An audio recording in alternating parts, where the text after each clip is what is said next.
जमलेल्या माझ्या तमाम महाराष्ट्र प्रेमी बांधवांनो, भगिनींनो आणि मातांनो, मी आजपासून माझ्या भाषणाची सुरुवात वेगळी करायला सुरुवात केलेली आहे. पटते की नाही तुम्हाला? कारण पारंपरिक जी आपली पद्धत आहे, जी मी दसऱ्याला केली होती, जमलेल्या माझ्या तमाम हिंदू बांधवांनो, भगिनींनो आणि मातांनो, लोकसभेच्या वेळेला देश वाचवायचा होता, आता आपल्याला महाराष्ट्र वाचवायचा आहे. अनेक जण धुमाकूळ घालतायत, पण आपला महाराष्ट्र हा काही लेच्या पेचांचा महाराष्ट्र नाहीये.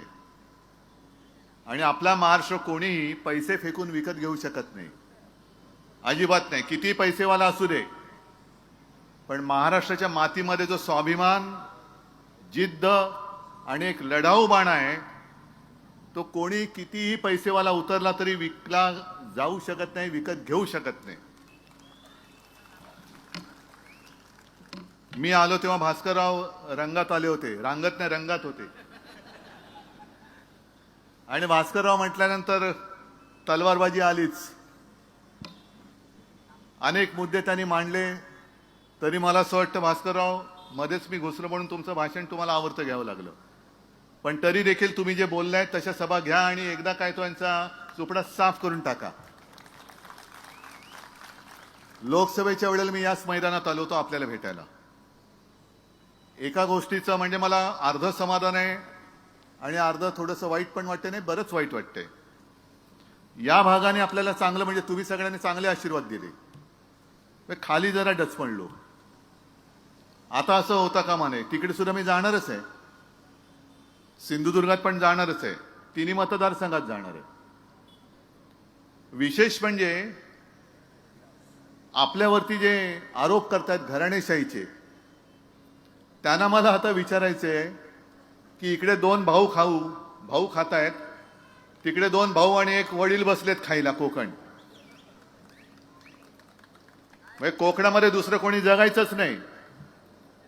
इकडे वरच्या बाजूला आले का हे बसलेत आणि खाली गेलेत का ते बसलेत.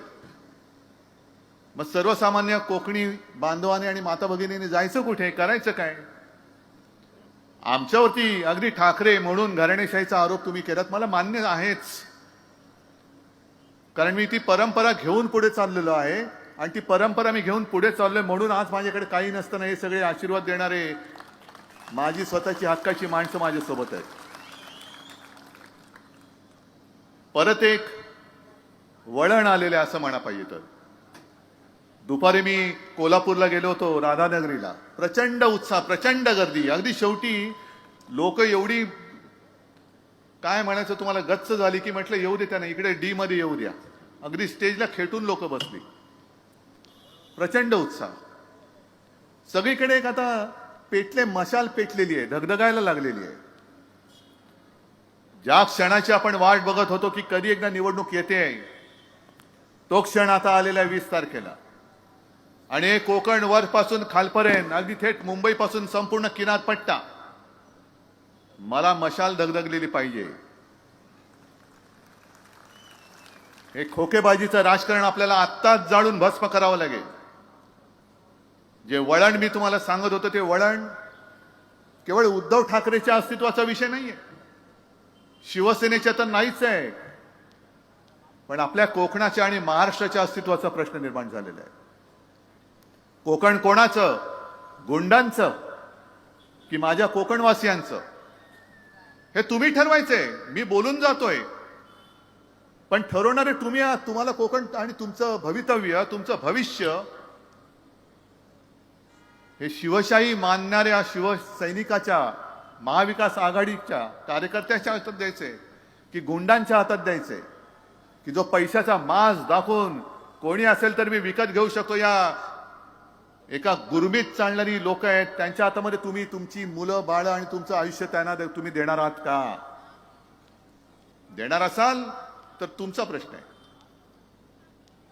पण जे घेऊ इच्छितात त्यांना कळलं पाहिजे की तुमच्यात आणि त्यांच्यात मी उभा आहे, उद्धव बाळासाहेब ठाकरे उभा आहे.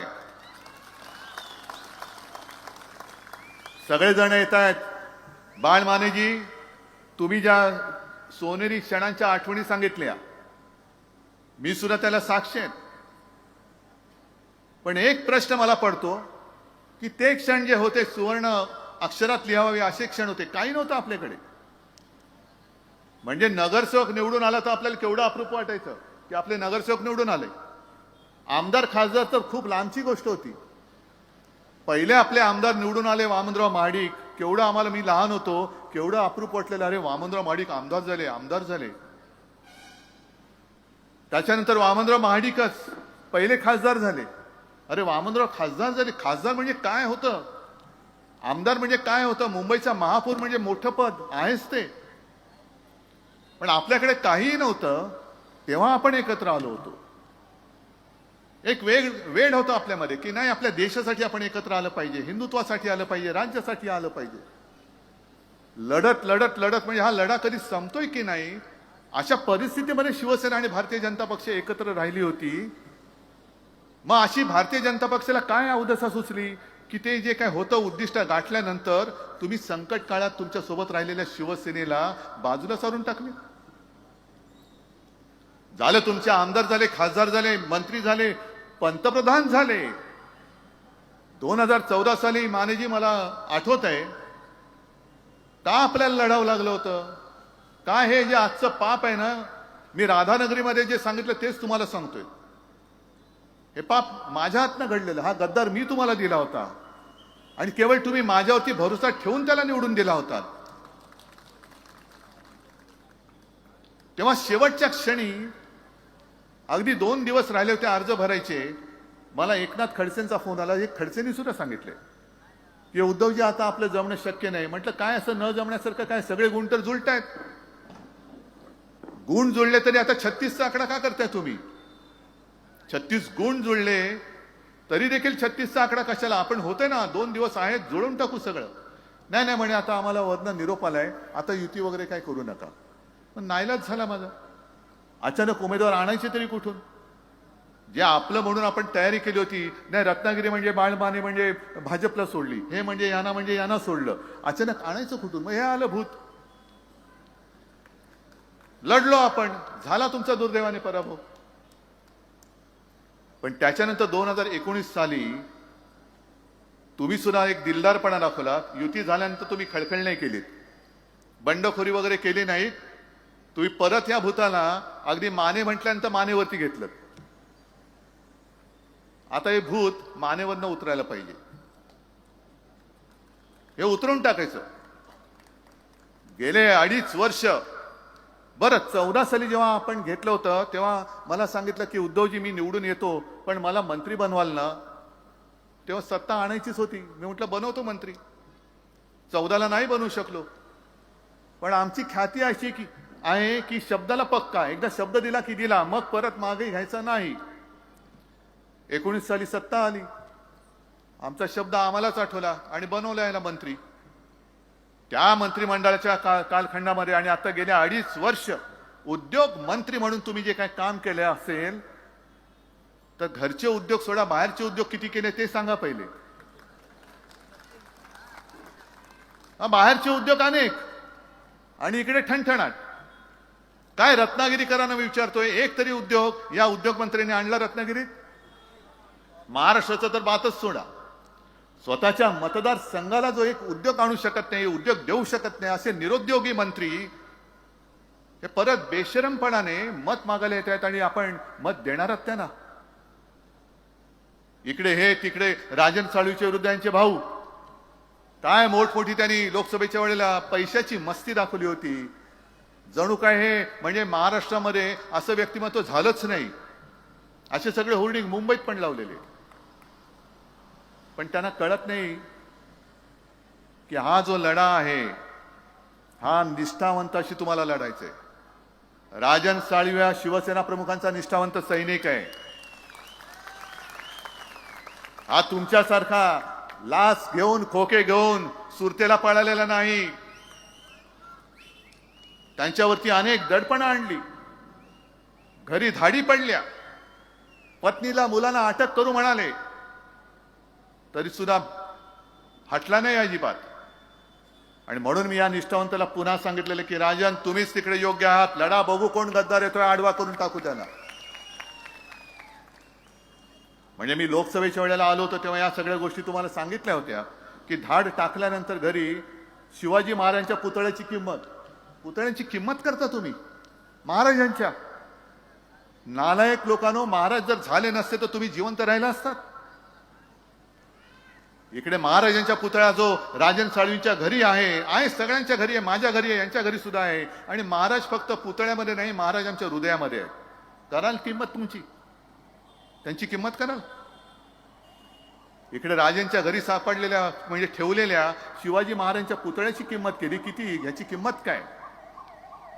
मग मी तेच म्हणतोय, जी किंमत तुम्ही त्या पुतळ्याची करताय, त्या तिकडे सिंधुदुर्गात मोदींच्या अशुभ हाताने जो पुतळा उभा केला होता, जो कोसळला, त्याची किंमत केली तर तुमची लायकी कळेल त्याच्यात किती पैसे खाल्लेत. पण फसवलं आपल्याला. पंतप्रधान आले, पंतप्रधानांच्या हस्ते शिवाजी महाराजांच्या पुतळ्याचं अनावरण, आणि 8 महिन्यामध्ये पुतळा पडतो. महाराजांचा पुतळा पडू शकतो आणि महाराष्ट्र ते सहन करू शकतो. त्याच्यानंतर मोदीजींच्या ते लक्षात आलं की अरे ये तो कुछ तो गले पे अटक रहा है. मग त्यांनी महाराष्ट्रात येऊन माफी मागितली, आणि ती माफी सुद्धा कशी, गुरमीमध्ये, धमकी जशी द्यावी तशी माफी मागितली. काय महाराष्ट्र म्हणजे काय तुम्हाला वाटतो काय हो? पाय पुसणं आहे काय महाराष्ट्र तुमचं? की कधी यायचं आणि ताई पुसून जायचं? महाराष्ट्र तुमचा पाय पुसणं नाहीये, महाराष्ट्र तुम्हाला पुसून टाकल्याशिवाय राहणार नाही. हा छत्रपती शिवरायाचा महाराष्ट्र, पुसून टाकू आम्ही तुमचं नाम निशाण. मग ते कोश्यारी होते, त्यांनी महाराजांचा अपमान केला होता. आपण मोर्चा काढला होता मुंबईत, हटाव कोश्यारी हटाव, महाराजांचा अपमान करणारा राज्यपाल नाही पाहिजे. नाही हटवला, कारण महाराजांचा अपमान झालाय. मोदींवरती जरा बोलून बघा, नाही तुमच्या घरामध्ये पोलीस आले ना तर मी काही हारायला तयार आहे. मोदींचा अपमान नाही करायचा, महाराजांचा झालं तरी चालेल. आणि म्हणून मी ठरवलेलं आहे, प्रत्येक सभेत मी सांगणार आहे, जे दसऱ्याला बोललो, की तुमच्या आशीर्वादाने आपल्या महाविकास आघाडीचं सरकार आल्यानंतर महाराष्ट्राच्या प्रत्येक जिल्ह्यात मी छत्रपती शिवाजी महाराजांचं मंदिर बांधल्याशिवाय राहणार नाही. देव आहेत ते, आमचे दैवत आहे. आणि केवळ महाराष्ट्राच्या प्रत्येक जिल्ह्यातच नाही, तर सुरतेमध्ये सुद्धा मी छत्रपती शिवाजी महाराजांचं मंदिर बांधल्याशिवाय राहणार नाही. आणि मी सुरतेमध्ये एवढ्यासाठी बोलतोय, आकसाने नाही म्हणत. हे गद्दार जिथे पहिले पळाले, जी इंग्रजांची वखार छत्रपती शिवाजी महाराजांनी स्वराज्यासाठी लुटली होती, धडा शिकवण्यासाठी त्यांना, तिथे हे पळाले. अरे स्वतः जे सुरतेमध्ये पळाले, ते सुरत महाराष्ट्र लुटते, ती लुटते थांबू शकते? आणि म्हणून मी सुरतेमध्ये महाराजांचं मंदिर एवढ्यासाठी उभारणार की पुन्हा कोणी गद्दार इथून सुरतेला जाता कामा नये. कारण इथे सुद्धा महाराज आहेत आणि तिकडे सुद्धा महाराज आहेत, दोन्हीकडे महाराज आहेत. जिथे जाल तिकडे महाराज आहेत. टकमक टोकावरनं तुमचा कडेलोट करण्याची आज्ञा दिल्याशिवाय ते राहणार नाहीत. पण तुम्ही आज सुद्धा मध्ये कुठेतरी त्यांची सभा झाली, तेच बोलतायत, ते घरी बसून राहिले. अरे मी घरी बसून सगळ्यांची घरं सांभाळली, आणि म्हणून महाराष्ट्रातली जनता मला कुटुंब प्रमुख मानते. पण घरं फोडणारी अवलाद तुमची.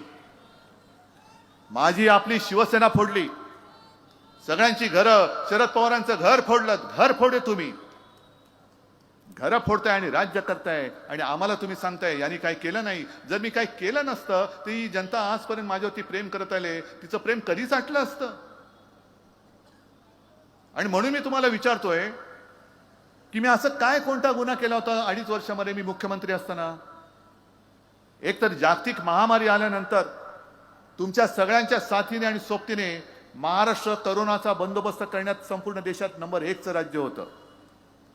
संपूर्ण देशामध्ये ऑक्सिजनचा तुटवडा पडून दिला नाही, ना कधी रुग्णशय्यांचा पडू दिला. कसला पडू दिला नाही? कारण तुम्ही जे मी सांगत गेलो आणि तुम्ही ऐकत गेलात, म्हणून आपण ते वाचू शकलो. मग यांनी काय केलं होतं? तुम्ही कुठे होतात? हे कुठे होते? संपूर्ण देशभरामध्ये हाहाकार माजला होता. कुठे सार्वजनिक चिता पेटल्या होत्या, कुठे गंगेमध्ये प्रेतं वाहत होती. पण अशी एकही मृतदेहाची विटंबना आपल्या महाराष्ट्रामध्ये आपण होऊ दिली नाही. एकतर मृत्यू कमीत कमी कसे होतील ह्याची दखल आणि ह्याचा पूर्णपणे खबरदारी आपल्या सरकारने तेव्हा घेतली होती. मग आपल्या सरकारने शिवभोजन थाळी दिली होती 10 रुपयामध्ये. आजही आहे की नाही चालू मला माहिती नाही. आपलं सरकार आल्यानंतर त्याचा विस्तार मी पुन्हा वाढवणार आहे. 10 रुपयात माझ्या गोरगरिबांना पोटभर अन्न हे मिळालंच पाहिजे. आणि परत मी आल्याशिवाय म्हणजे आपलं सरकार आल्यानंतर हे आपण केल्याशिवाय राहणार नाही, हे वचन मी आज तुम्हाला देतोय. त्याच्यानंतर काही जण सांगतात अहो बघा जरा. म्हटलं काय बघायचं? नाही, महिलांना जरा ते फसवतायत, महिलांसाठी योजना देत आहेत. मग इकडे माता भगिनी बसल्यात, त्यांना विचारतो ते जे काय तुम्हाला देत आहेत 1500 रुपये, घर चालते का तुमचं? अनेक जण म्हणतात की आम्हाला 1500 मिळतात. जरूर, पण महागाई एवढी प्रचंड वाढले की 1500 रुपये आमच्या पर्यंत येईपर्यंतच ते संपून जात आहेत. मधल्या काळामध्ये मी संभाजीनगरला गेलो होतो आणि तिकडे शेतीच्या बांधावरती उतरल्यानंतर ज्या काम करणारे शेतमजूर महिला आहेत त्यांना मी विचारलं काय ताई 1500 रुपये मिळाले? होय मिळाले म्हणे. मग काय बरं चाललंय? त्याला कसलं बरं म्हणे? पोराचं ऍडमिशन थोडी होतं होय. पोराची ऍडमिशन म्हणजे तिला 1500 रुपये ठीक आहेत, पण मुलाचं मी शिकू कशाला? मी कष्ट का करते? आई वडील जे कष्ट करतात ते मुलं मोठी होण्यासाठी करतात. मुलगा माझा शिकला पाहिजे. ते घोषणा ठीक आहे, मुलगी शिकली, प्रगती झाली, 1500 देऊन घरी बसवली, ही त्याच्या शिक्षणाची किंमत. मग स्वतःच्या पायावर उभं कधी राहणार? कोण करणार उभं? आणि म्हणून मी ठरवलेलं आहे आपलं सरकार आल्यानंतर जसं मुलींना उच्च तंत्रज्ञानापर्यंत शिक्षण हे मोफत दिलं जातं, तसं महाराष्ट्रामध्ये जन्मलेल्या प्रत्येक मुलाला सुद्धा आपलं सरकार मोफत शिक्षण दिल्याशिवाय राहणार नाही. मोफत शिक्षण. तुमच्या पायावर तुम्ही उभे राहा. स्वतःची मुलं कष्टाने कमवून तो जो घास तो 1 रुपया जरी असला ना तर त्याची किंमत तुमच्या 1500 नाही 15,000 कोटीपेक्षा जास्त त्या आईला असते. हे तुम्हाला कळणार नाही, कारण तुम्ही सगळे घाऊक व्यापारी सगळे झाले, सगळे विकत घ्यायला निघालात तुम्ही. आणि म्हणून मी दुसरी जी योजना सांगतोय, जसं मनोहर जोशी, रवींद्र मानेजी तुम्ही मंत्री होतात त्या सरकारच्या काळात आपण जीवनावश्यक 5 जीवनावश्यक वस्तूंचे भाव हे स्थिर ठेवले होते. मग त्याच्यामध्ये डाळ आली, तेल आलं, साखर आली, तांदूळ आला, गहू आला. शेतकऱ्याचं 1 रुपयानी सुद्धा नुकसान होऊ न देता आपलं सरकार आल्यानंतर या 5 जीवनावश्यक वस्तूंचे भाव 5 वर्षासाठी आम्ही स्थिर ठेवून दाखवल्याशिवाय राहणार नाही. हे असं काहीतरी द्या. फुकटचं काही नकोय, हक्काचं मागतोय आपण. हक्काचं मागतोय. हक्क पाहिजे. महिलांची सुरक्षा वाऱ्यावरती आहे. आणि दुपारच्या सभेत मी बोललो, बदलापूरमध्ये जी एक दुर्घटना घडली, म्हणजे अत्याचार झाला एका शाळकरी मुलीवर. जा हे 3 भाऊ जे आहेत ना, एक देवा भाऊ, दुसरा दाढी भाऊ आणि तिसरा जॅकेट भाऊ, तर तिन्ही भावांना मी सांगतोय तुमच्यामध्ये जर का धमक असेल तर तिघांनी एकत्र मिळून त्या मुलीच्या आईला जाऊन 1500 रुपये देण्याची हिंमत दाखवावी. जा, जोडे खायचे असतील तर जा तिकडे. त्या माऊलीला पोलीस स्टेशनमध्ये ताटकळत ठेवले तुम्ही. तिची तक्रारीची दखल कधी घ्यायची? 10-10 तास बसले, 15-15 तास बसू दे ना, काय मेली तर मेली. पण तिच्या मुलीवर झालेल्या अत्याचाराची दखल घ्यायला पोलीस तयार नाहीत. आणि त्या मुलीचं जीवन उद्ध्वस्त करणाऱ्या नराधमाला तुम्ही गोळी घातली. ती गोळी मी दसऱ्याला बोललो ना, त्या शिंदेला गोळी घालायला पाहिजे होती, तो भाग वेगळा. पण महिलांची सुरक्षा वाऱ्यावरती आहे. म्हणून आम्ही ठरवले, एक तर जसं पोलीस स्टेशन एक सर्वसाधारण पोलीस स्टेशन असतं, तसं महिलांसाठी पोलीस अधिकारी आणि महिला पोलीस शिपाई असलेली स्वतंत्र पोलीस ठाणी आम्ही महाराष्ट्रामध्ये निर्माण करू. जिकडे महिला जातील त्यांची तक्रारीची दखल त्वरित घेतली जाईल आणि ताबडतोब कारवाई होईल. शिक्षण आहे, सगळं आहे, ह्याच्याकडे कोणाचं लक्षच नाहीये. फक्त आमदार कसे फोडायचे, सत्ता कशी आणायची. घे, हा मोठा झाला घे त्याला, तो मोठा झाला घे त्याला. काय सट्टा बाजार लावलाय तुम्ही? आज सुद्धा रोजगाराच्या नावाने सगळं ठणठणाट आहे. कुठेही नवीन रोजगार आलेले नाही. कोरोनाच्या काळामध्ये आपण 6.5 लाख कोटींचे सामंजस्य करार करून दाखवले होते. आणि आपलं सरकार जर का या गद्दारांनी पाडलं नसतं तर आज त्याच्यापैकी बरेचसे उद्योग हे महाराष्ट्रामध्ये सुरू झालेले आपल्याला दिसले असते. पण या उद्योगाबद्दल बोलायचं नाही. आणि उद्योग कोणते द्यायचे? म्हणजे टाटा एअरबस कुठे नेला? गुजरात. आणि माझ्या कोकणाच्या माथ्यावर काय मारतायत? बारसू रिफायनरी. बारसू पाहिजे तुम्हाला? म्हणजे बारसू मला पाहिजेच, पण रिफायनरी पाहिजे. मग जसं मी नाणारच्या वेळेला एक वचन दिलं होतं आणि मी ते करून दाखवलं, नाणार रिफायनरी रद्द करून दाखवली होती, तसंच मी वचन देतोय की तुमचा आशीर्वाद द्या, मी बारसू रिफायनरी इकडनं हद्दपार करून दाखवतो, रद्द करून दाखवतो. आणि त्यावेळेला एक गफलत होती, असं भासवलं जात होतं की हे खूप चांगलं आहे. पण जनतेला विचारण्याच्या ऐवजी, विचारण्याच्या आधी तुम्ही जनतेच्या माथ्यावरती प्रकल्प लादताय. आणि हेच जे काय सगळे गोष्ट आहे ती कुठली MIDC रद्द केलेली पुन्हा जिवंत केली. कशासाठी केली? कोणासाठी केली? कोणाच्या सांगण्यावरून केली? जनतेला काय हवंय? जनतेला काय आवश्यक आहे? तुमच्या कॉन्ट्रॅक्टर मित्राला काय पाहिजे? त्याच्यासाठी माझी जनता नाहीये. मला मोठा धक्का असा बसला, मला असं वाटलं होतं की अदानीचा प्रकल्प हा धारावीपुरताच आणि मुंबईपुरता मर्यादित आहे. म्हणजे अदानीचा हा राक्षस हा फक्त मुंबईमध्ये आहे. पण मी राधानगरीला गेल्यानंतर तिथल्या आपल्या उमेदवारांनी सांगितलं, KP पाटील, की आमचं हक्काचं पाणी ह्यांनी अदानीला विकले. म्हटलं पाणी विकतायत?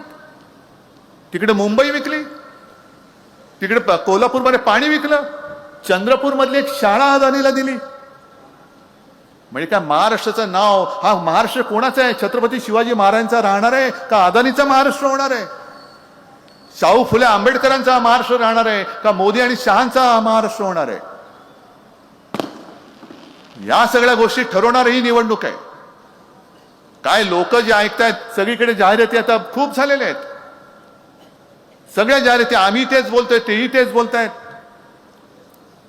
पण शेवटी जनता विचारते, बाबा तुमचं भांडण तुमच्यापाशी ठेवा, तुम्ही मला काय देणार आहात? आम्ही हे तुम्हाला देणार आहोत. 5 जीवनावश्यक वस्तूंचे भाव स्थिर, तुमच्या मुलांना मोफत शिक्षण, मुलांसाठी शिकल्यानंतर रोजगारासाठी औद्योगिक जागतिक दर्जाचं औद्योगिक केंद्र हे मुंबईत आणि महाराष्ट्रामध्ये आपण आणणार आहोत. जे सुद्धा केंद्र यांनी गुजरातला पळवलं, वित्तीय केंद्र सगळं गुजरात गुजरात गुजरात. गद्दार पळाले गुजरात, उद्योग पळाले गुजरात.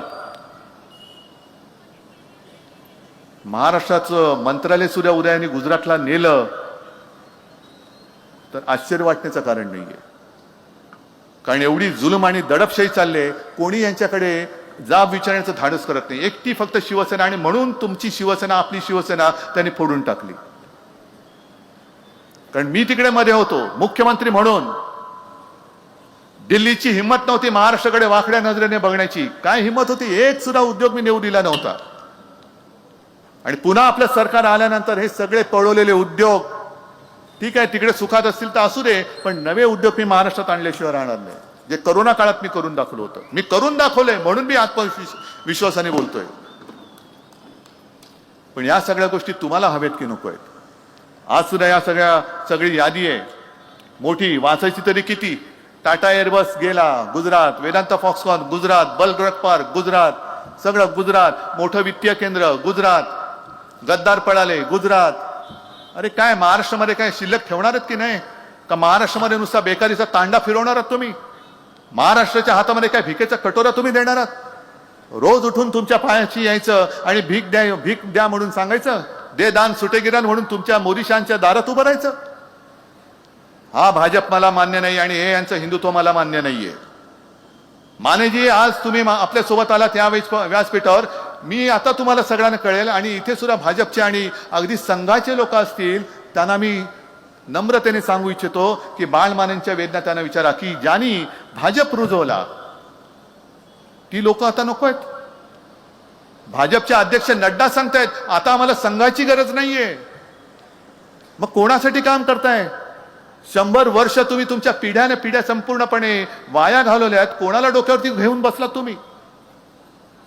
हा भाजप संघवाल्याने तरी मान्य आहे का? आणि भाजपच्या जुन्या कार्यकर्त्यांना तरी हा भाजप मान्य आहे का? हे नेतृत्व भाजपचं मान्य आहे का? आज कोकणामध्ये बघाल तर हे सगळी भगव्याचे पाईक महाविकास आघाडीचे सगळे उमेदवार आहेत. एखाद दुसरा कुठेतरी सोडला तरी आपल्याच परिवारातली लोक आपल्यासमोर मी उमेदवार म्हणून दिलेले आहेत. पण भारतीय जनता पक्षाचं जे आज झालेलं आहे, मी दसरा मेळाव्यात जे बोललो की आपल्या इकडे कापूस वगैरे नाही, पण विदर्भात गेल्यानंतर कापसाला एक तो कापसावरती एक रोग आहे, तो कुठला मी विसरलो, डिंक्या रोग म्हणतात वाटतं त्याला. तो खोडाला लागतो आणि खोड पोखराला लागतोय. तसा हा दाढीवाला खोड किडा हा भाजपला लागलेला आहे. भाजपच पोखरून टाकतोय तोय. सगळे सगळे उपरे सगळे भाजपामध्ये जात आहेत. कसा राहिलाय कुठे भाजप? तो अटलजींचा भाजप गेला कुठे? अडवाणीजींचा भाजप गेला कुठे? अगदी जुनी जुनी जी लोक होती त्यांनी निर्माण खस्ता खाऊन खाऊन वेळ प्रसंगी रक्त सांडून मेहनत करून जे एक स्वप्न जोपासलं होतं, त्या स्वप्नाला आता हा खोडकिडा लागलेला आहे. हा खोडकिडा लागलेला भाजप, ह्या भाजप म्हणून मानायला तुम्ही तयार आहात का? हे मी ओरिजिनल भाजपच्या कार्यकर्त्यांना विचारतोय. बरं, दुसरा महत्वाचा प्रश्न असा की एक प्रश्न मी तुम्हाला विचारतो, पण मी विचारल्यानंतर ती व्यक्ती ओरिजिनल कोणत्या पक्षाची हे तुम्ही उत्तर द्यायचं. देताय? तयार आहात? जसं आपण टीव्हीवरती बघतो ना, अब आपका समय सुरू हो रहा है, तसं मी तुम्हाला सांगतो, हे सरकार आणि विधिमंडळ आहे. या विधिमंडळाकडे बघितलं तर मुख्यमंत्री ओरिजिनल कोणत्या पक्षाचा? आताचा जो मुख्यमंत्री आहे गद्दार, तो ओरिजिनल कोणत्या पक्षाचा आहे? हा, अरे मोठ्याने बोला ना. शिवसेना. दोन्ही सभागृहाचे अध्यक्ष कोणत्या पक्षाचे आहेत? दोन्ही सभागृहाचे विरोधी पक्ष नेते कोणत्या पक्षाचे आहेत? अर्धे अधिक मंत्री कोणत्या पक्षाचे आहेत? अरे मग एवढं वैभव तुमच्या सोबत अधिकृत होतं, का शेण खाल्लत? मग शिवसेना नको, म्हणजे ओरिजिनल शिवसेना नको, उद्धव ठाकरे नको. उद्धव ठाकरे ना मोदीजी गेल्या वेळेला बालासाहेब की नकली संतान म्हणतात आणि निर्लज्जपणाने माझी माणसं उरावरती, तुमच्या लोकांच्या उरावरती बसून तुम्ही तुमचा टेंबा मिरवता. हे कोणतं राज्य आहे? कुठे चाललोत आपण? महाराष्ट्राला दिशा देण्याची वेळ आलेली आहे आणि महाराष्ट्राला दिशा देण्याचा जो अधिकार आहे हा तुमच्या हातामध्ये. मी आता येता बातमी कोणीतरी मला सांगितले की येत्या 8 तारखेला काहीतरी आता सुनावणी लावलेली आहे सर्वोच्च न्यायालयात शिवसेनेच्या नाव आणि निशाणीबद्दल. मधल्या काळात आपण बातमी वाचली की न्यायदेवतेच्या डोळ्यावरची पट्टी काढले. आता तरी मला अपेक्षा, न्यायदेवतेला दिसतंय की नाही का सुनावणी नुसती सुनावणी आहे का नुसती बतावणी आहे, हे त्या 8 तारखेला कळेल. आणि मी सर्वोच्च न्यायालयाच्या त्या न्यायमूर्तींना सुद्धा, अगदी चंद्रचूड साहेबांना सुद्धा हात जोडून विनंती करतोय, अहो 2.5 वर्ष झाली आम्ही न्याय मागतो आहोत. न्याय केवळ उद्धव ठाकरेसाठी नाही तर देशातल्या लोकशाहीसाठी मागतो आहोत. अशा पद्धतीने जर का कोणी कोणाला फोडून सत्ता काबीज करायला लागलं तर लोकांचा, जनतेचा लोकशाहीवरचा आणि न्यायालयावरचा सुद्धा विश्वास उडाल्याशिवाय राहणार नाही. आणि मग एकदा का लोकशाहीवरचा विश्वास उडाला, एकदा का न्यायालयावरचा विश्वास उडाला आणि लोक जर का काही करायला लागली तर त्यांनाच पकडून तुम्ही फासावर लटकवणार? ही न्यायालयाची पद्धत आपल्या देशात चालणार नाही, ही चालू शकत नाही. म्हणून 8 तारखेला मी हात जोडून विनंती करतोय की सुनावणीची बतावणी करू नका. आम्हाला जो न्याय आहे ही आमची शिवसेना. अहो माझं नाव तुम्ही दुसऱ्याला नाही देऊ शकत. जे नाव माझ्या वडिलांनी आणि माझ्या आजोबांनी दिलं, हे नाव कोणाचाही अधिकार नाही. नाव देण्याचा नाही, निशाणी देण्याचा द्या, कारण तो अधिकार तुमचा आहे, निवडणूक आयोगाचा आहे. पण ओरिजिनल नाव हे माझ्या पक्षाचं माझ्याकडे आहेच. तिथे मी निवडणूक आयोगाचा सुद्धा निकाल मान्य करणार नाही, करतच नाही. माझी शिवसेना आहे आणि माझ्याचकडे आहे ती. वाटेल ते उरफाटे निकाल तुमचे आम्ही ऐकणार नाही. एखाद्याचं नाव जर त्याच्या आईवडिलांनी ठरवलंय आणि दुसरं कोणीतरी सांगितलं की नाही ह्याचं नाव नाही, हे नाव आजपासून माझं आहे, नाही देऊ शकत तुम्ही. तसं माझ्या पक्षाचं नाव शिवसेना आहे आणि मी शिवसेनाच वापरणार. आणि न्यायमूर्तींना सुद्धा मी परत विनंती करतोय की सुनावणी नव्हे, आता निकाल द्या आणि नाहीतर सुनावणीची बतावणी सुद्धा करू नका, सरळ पुढची तारीख देऊन टाका. मग नाईलाजाने मी बोलतोय, कष्ट होत आहेत मला बोलताना, न्यायालयाचा आदर करून मी बोलतोय. आणि म्हणूनच आता न्याय मी तुमच्याकडे मागतोय. ही लढाई ही अनेक पैलूंनी होणार आहे. म्हणजे महाराष्ट्राच्या अस्तित्वाची लढाई आहे. महाराष्ट्र कोणाचा हे ठरवणारी आहे. महाराष्ट्रावरती गुंडांचं राज्य येणार आहे का आपल्या शिवरायाच्या मावळ्यांचं येणार आहे ते ठरवणार आहे. आणि माता भगिनींना सुरक्षित राहायचं की नाही हे ठरवणारी निवडणूक होणार आहे. आणि मला खात्री आहे की या सगळ्या गोष्टीचा विचार करून मतदान करण्याएवढे तुम्ही सुज्ञ आहात. कोकण हा नेहमी गुणग्राहकता, कोकणचे जे कोणी लोकप्रतिनिधी आले, मग ते विधानसभेत असतील किंवा लोकसभेत असतील, कोकणी बांधव शांत राहतो, पण त्याला करायचं ते बरोबर करून दाखवतो. आणि म्हणून मला खात्री आहे की इथली ही घराणेशाही, यांची वरची आणि तिथली खालची, आणि वरती बसले ते खालच्यांचे वडील, ही घराणेशाही नव्हे, ही गुंडशाही आहे. आणि ही गुंडशाही तिला तुम्ही चूड लावल्याशिवाय राहणार नाही. आणि तसं तुम्ही ते कराल एवढी खात्री बाळगतो आणि आपली रजा घेतो. जय हिंद, जय महाराष्ट्र.